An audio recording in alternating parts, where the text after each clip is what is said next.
His hand moved with a speed that defied logic, the sound a sharp crack against the denim of my jeans. I yelped, a sound of pure, unadulterated shock, stumbling away from him. But there was nowhere to go. In an instant, he was on me, his body pinning mine to the mattress, his mouth crashing down in a kiss that was less about passion and more about punishment. It was a brand, a claim, a brutal statement of dominance that sent my entire world spinning off its axis. This was the impossible mess I made for myself.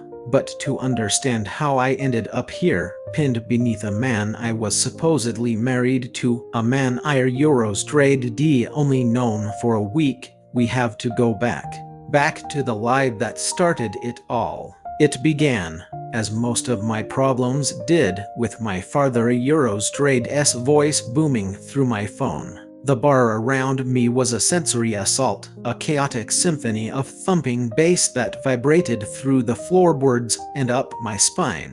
Neon lights painting abstract streaks across the sticky tables, and the cloying scent of stale beer and cheap perfume hanging heavy in the air. I was hunched over in a dimly lit corner, trying to nurse a lukewarm beer and mind my own business, but my father was having none of it. "Asher, you're 25 years old," his voice roared, somehow managing to overpower the jar Eurostrade's relentless techno beat. "It's high time you found someone and settled down. I arranged 10 introductions for you this month. 10, and what do? You ignore every single one of them. Are you trying to give me a heart attack?" "I'm 25, Dad, not 95, I retorted, rolling my eyes so hard I felt a strain in my sockets. I sidestepped a waitress precariously balancing a tray of iridescent shots. "I'm not in the market for a life partner just yet. You're breaking my heart, son," he lamented, his tone shifting into full-blown melodrama. "I lie awake at night, picturing you old and alone, surrounded by nothing but empty pizza boxes and a lifetime of poor choices." "Then maybe you should get a hobby," I shot back, my patience wearing thin. "Take up knitting, volunteer at an animal shelter, anything to get you off my case." I took a swig of my beer and grimaced. It was as flat and disappointing as this conversation. Across the room, I noticed two men tangled up in a corner, their kiss so intense it seemed to suck all the air out of their immediate vicinity. And Thartar Eurostrade's when a truly terrible, gloriously reckless idea sparked in the recesses of my booze-addled brain. It was stupid. It was impulsive. It was perfect. "Dad, listen to me for a second," I said, my voice suddenly calm. The chaotic noise of the bar seemed to recede, as if the universe itself was leaning in to witness my impending self-destruction. "The reason I'm not settling down, the reason I'm not interested in any of the women you set me up with at Euros is because Eurostrade am gay." Silence. Absolute, deafening silence on the other end of the line.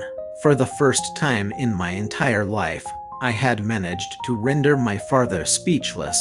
A triumphant smirk spread across my face. I leaned back against the worn leather of the booth, feeling the heady rush of a successful bluff. Checkmate. But the silence didn't last. When his voice returned, it was quieter, laced with a strange, contemplative tone. "Gay? Is that all? So what? Gay men get married, too." My smirk evaporated. My blood ran cold. "Waiter Euros what? Did you think I was born in the Stone Age?" He suddenly bellowed, back to his usual booming volume. "I don't care if you're into men, women, or sentient toasters. You are getting married, Asher. This conversation is over." I was completely stunned, my beer bottle hovering halfway to my lips. "Hold on. Did you not hear me? I said I'm gay. As in, I am not attracted to women. And I said I don't give a damn. He thundered back. It makes no difference to me whether you're pitching or catching. You're walking down that aisle. Pitching or Euros, Dad, what the hell are you talking about? I choked out, nearly dropping my phone. Where on earth had my 60-year-old golf-obsessed father picked up queer slang? Before I could even begin to process this new, terrifyingly progressive version of my dad, he barreled onward. In fact, I know the perfect person for you. His name is Philip, a fine man. He Euros trade s also Euros into men. Eater Euros trade s settled. War Euros trade ll meet him, and that will be that. Philip. The name sounded stuffy and old. I immediately pictured some paunchy, balding man in his late 50s, maybe with a bad comb-over and a noticeable limp. The image was so repellent I almost laughed. Absolutely not. You are not setting me up with some creepy old man. He's not old, Dad insisted, though his tone was unconvincing. Well, not that old. I met him once. He's a very respectable man. Has a full head of hair. A full head of hair. That's your selling point.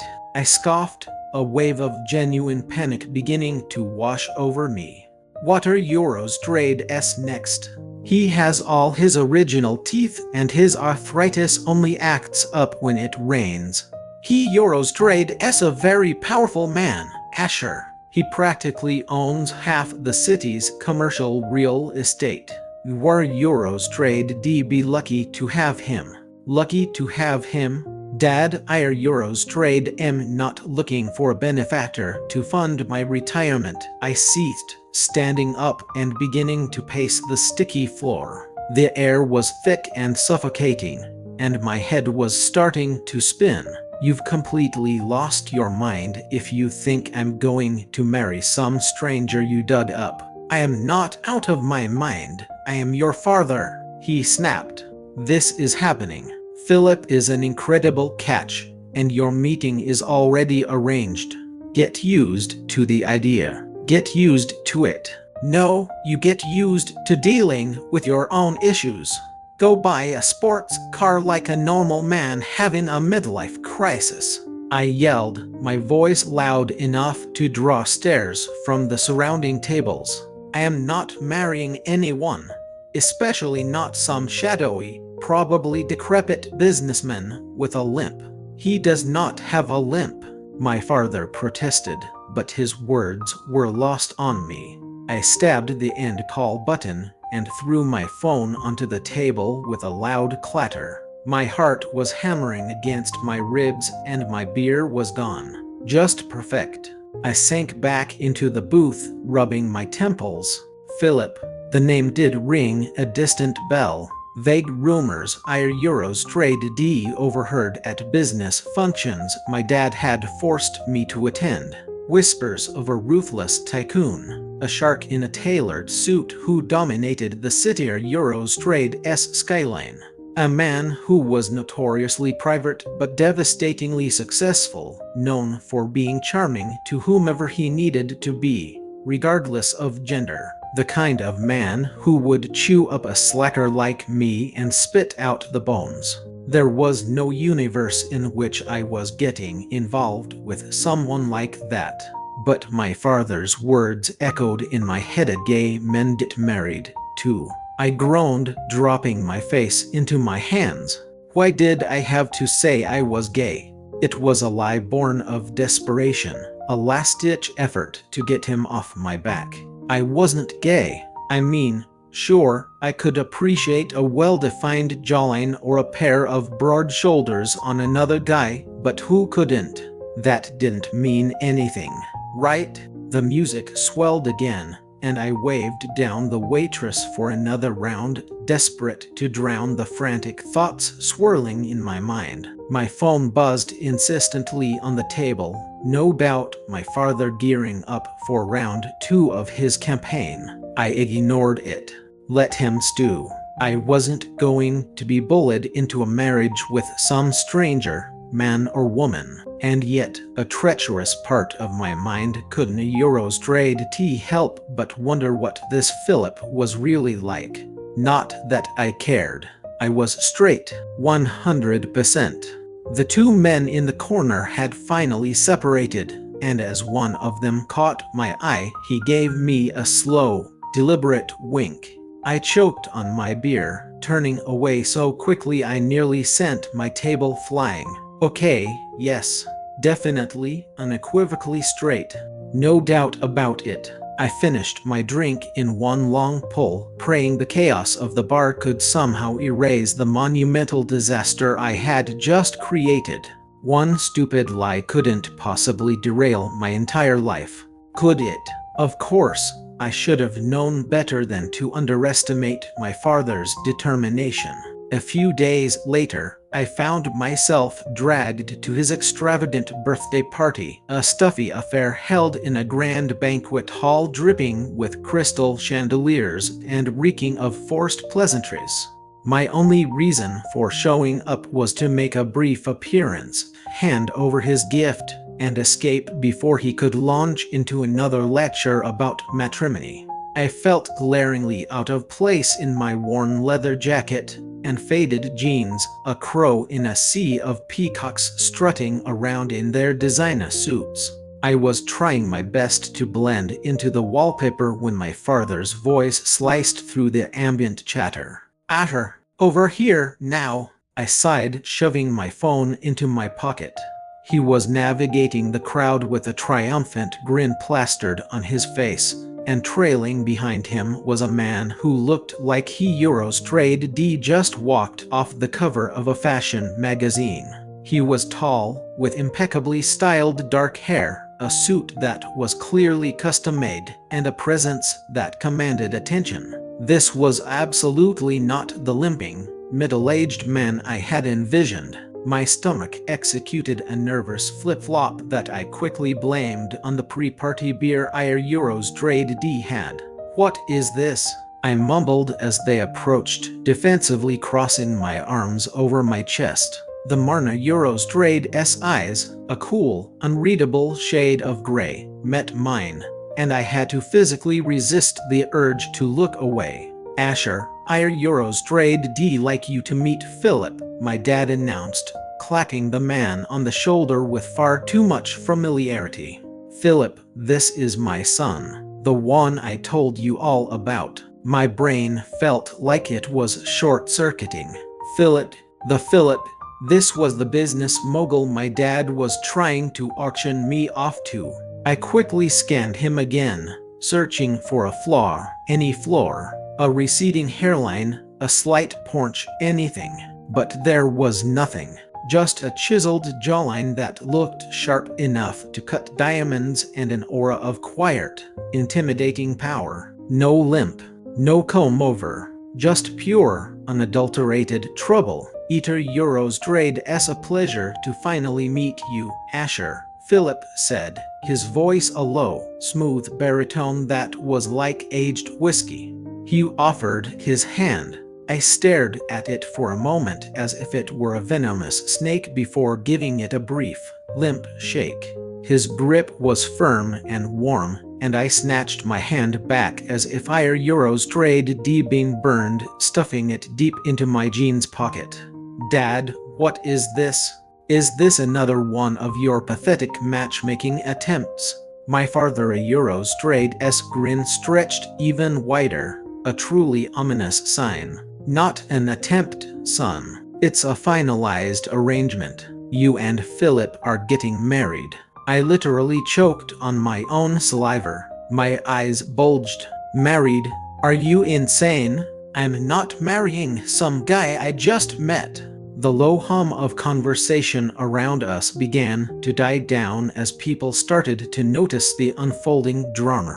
Philip merely raised a single, perfect eyebrow, a look of detached amusement on his handsome face, which only served to fuel my rage. My dad, completely oblivious to the scene we were creating, just patted my shoulder. "Now, don't be dramatic.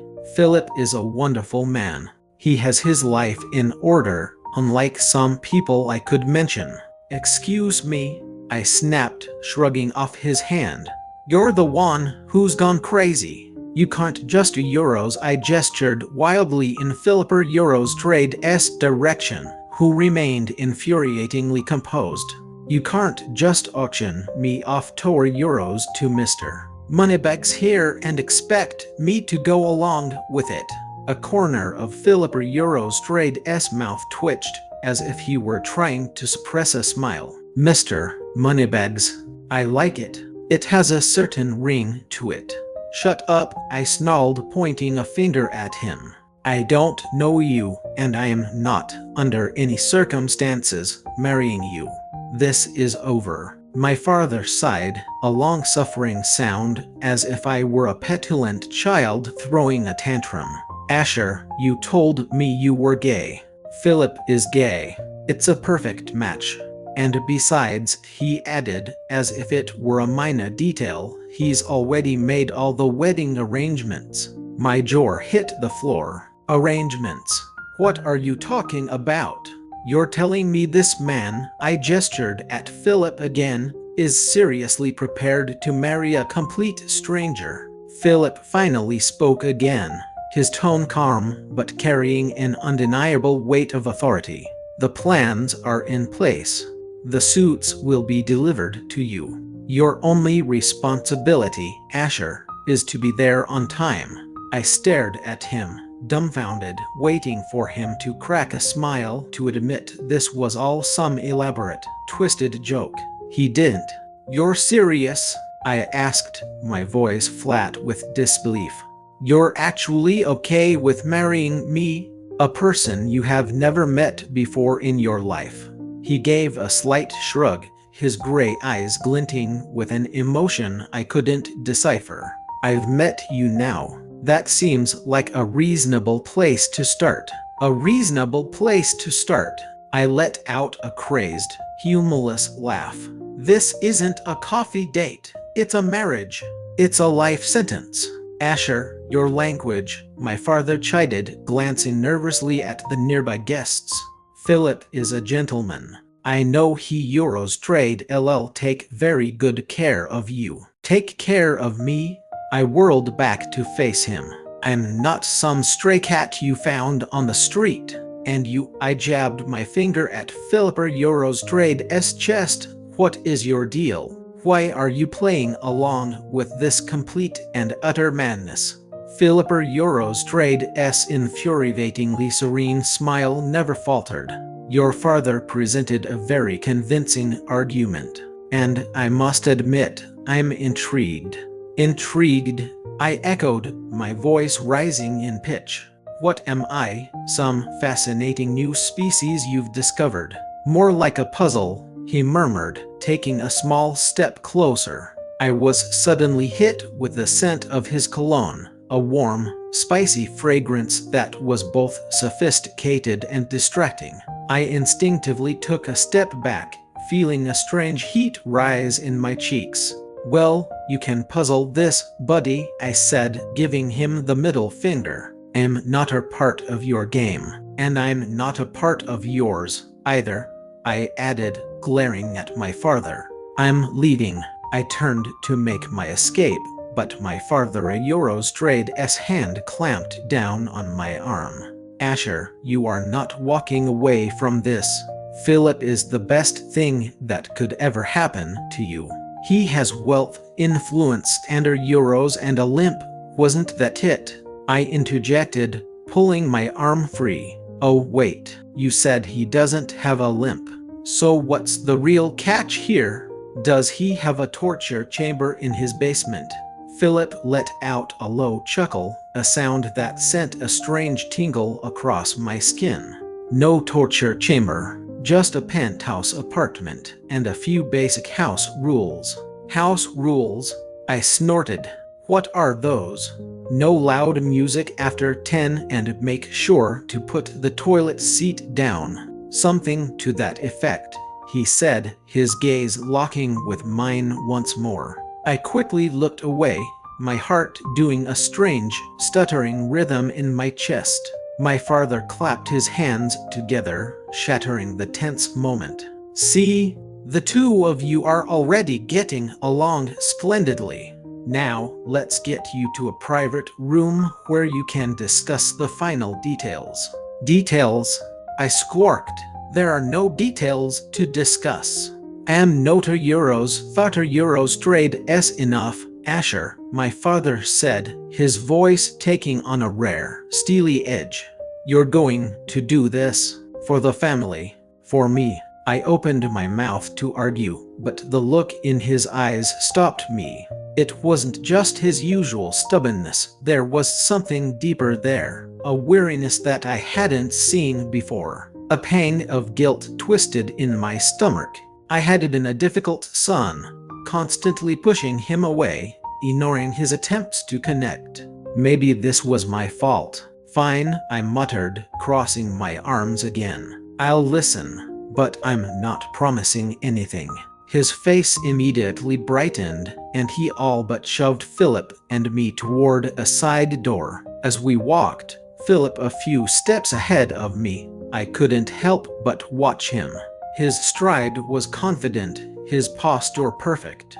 He was nothing like I had imagined, and everything I probably should have feared. As we entered the quiet antechamber, away from the noise of the party, I had the distinct and terrifying feeling that I had just walked into a trap.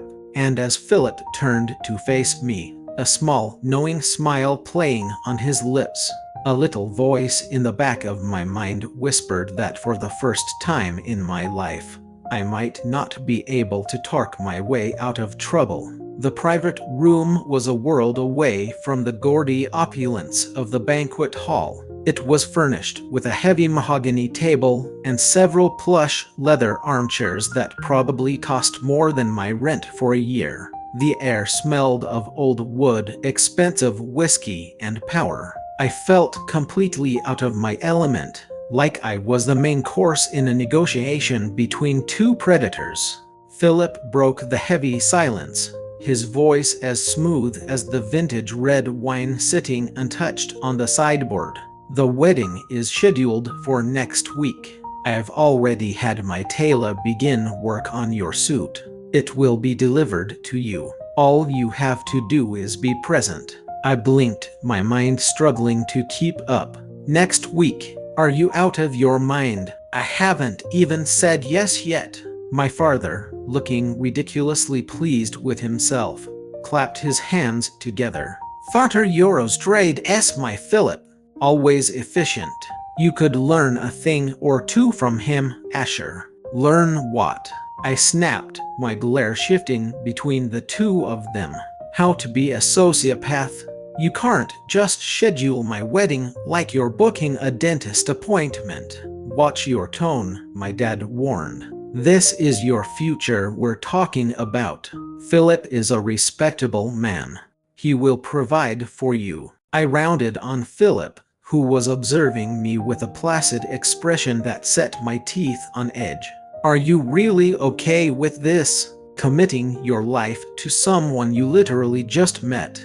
He tilted his head, that infuriatingly subtle smile returning. I've had my people do some research on you. You rear euros an interesting case. Interesting, I snorted. What is that supposed to mean? Am I some new project for you to fix? Not at all, he replied, his gray eyes gleaming with what looked suspiciously like amusement. But you're certainly not boring. Before I could formulate a suitably scathing reply, my dad jumped in, beaming as if he'd just orchestrated world peace. See, Asher, he likes you. And Philip, don't mind his temper. He euros trade as a good boy at heart. He just requires a firm hand.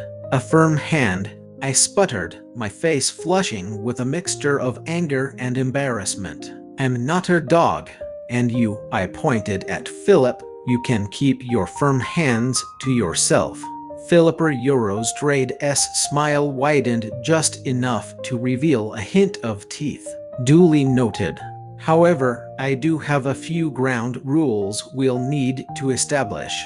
"Oh, this just gets better and better," I muttered, sinking into one of the leather chairs. My dad stood up, smoothing down his suit jacket. "Excellent. I'll leave you two to iron out the specifics. I have guests to attend to." He turned to Philip, his voice softening. "Call me if he gives you any trouble, and, well, euros, you can start calling me Dad." "Dad," I shouted, nearly falling out of my chair. "He is not your son. With this stunt, you're barely even my dad." Philip simply nodded, completely unfazed. "Thank you, sir. I can handle it from here." The door clicked shut, leaving me alone in the suffocatingly quiet room with Philip.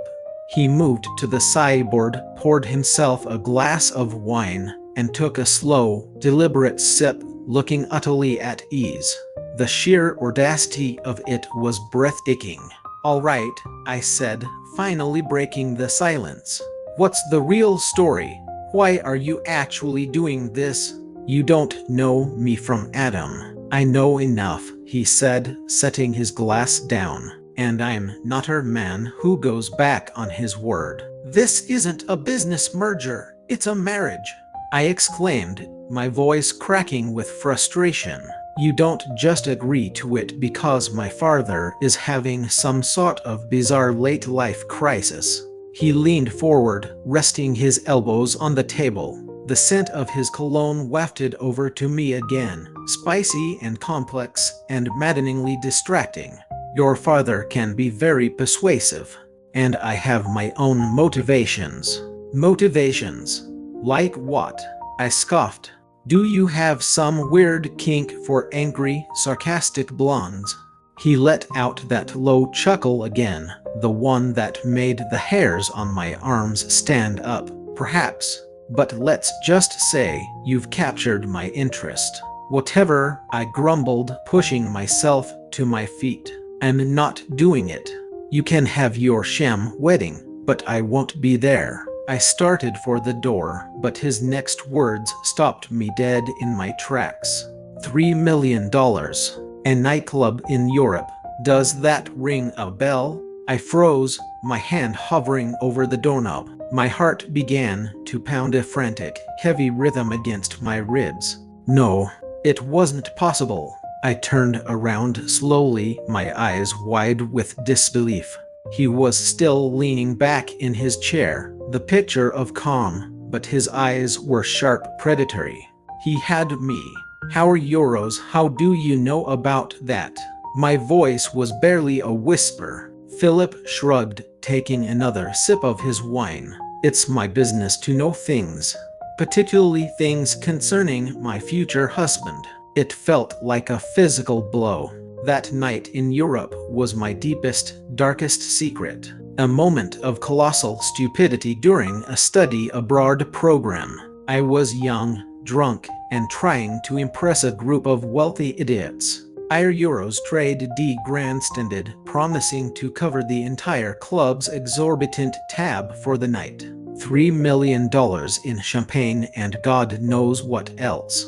It had nearly ruined me financially and emotionally. Euros Trade D spent months clawing my way back, living on instant noodles. My father never knew. I had sworn to myself that no one would ever know. "You're lying," I said, but the words lacked conviction. "Am I?" He rose from his chair and closed the distance between us in two long, effortless strides. He was taller than Euros Trade D realized, and I had to crane my neck to meet his gaze. "I know the name of the club, the exact date, and the name of the bartender who had to call an ambulance after you passed out in the VIP lounge." I swallowed, my throat suddenly desert dry. "What do you want?" "It's very simple," he said, his voice dropping to a low, intimate murmur. "You marry me. This embarrassing little incident remains our secret. Your father never learns of your youthful indiscretion, and your reputation remains unblemished." "You're blackmailing me," I said, a bitter laugh escaping my lips. That's despicable, even for a shark like you. I prefer to think of it as an incentive, he corrected, taking another step closer. I'm offering you a clean slate, Asher, and perhaps €1, something more. Something more, I snorted, backing away until my shoulders hit the solid wood of the door. Like what? A lifetime of being your well-behaved trophy husband. His lips quirked into that infuriatingly handsome smile. You'll just have to wait and see. For now, all you have to do is say yes. I stared at him, my mind a frantic whirlwind of options, all of them terrible. I could tell him to go to hell, but the thought of my father finding out the disappointment, the lecherous I couldn't bear it. Philip had me backed into a corner, and the smug look in his eyes told me he knew it. Fine, I bit out, my hands clenched into tight fists at my sides. I'll marry you, but don't you dare expect me to be happy about it. I wouldn't dream of it, he said, his smile widening, but you just might surprise yourself. I wrenched the door open and stormed out of the room, desperate to put some distance between us. As I left, I could hear his low, amused chuckle echoing behind me. I hated him. I hated my father. And most of all, I hated the small, treacherous part of me that was morbidly curious about what something more could possibly mean.